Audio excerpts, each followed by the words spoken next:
I was director of music at Clare College in the 1970s, very shortly after the college had become mixed. One of the first three men's colleges.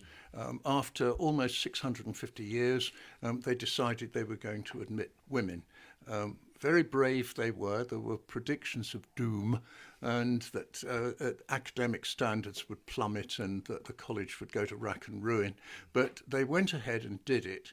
And among the many things it transformed was the singing of the chapel choir, because as a men's college, we just had a male voice choir. Now, I love male voice choirs, don't get me wrong, but I don't think you'd have loved our male voice choir. I mean, they were rarely completely sober because the college bar was in the crypt beneath the chapel, and that was a temptation I think too strong to resist.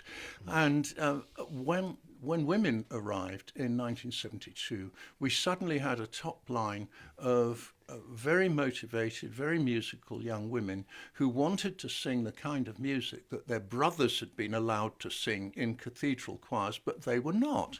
And that was obviously wrong.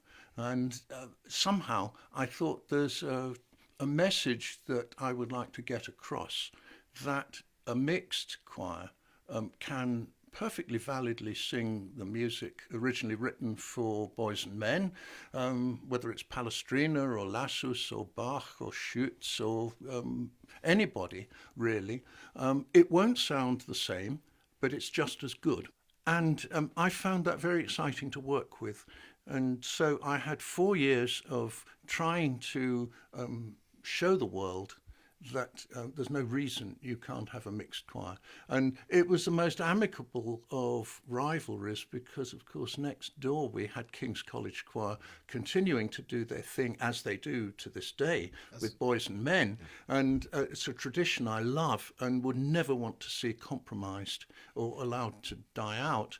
But at the same time, we've got the newcomers on the block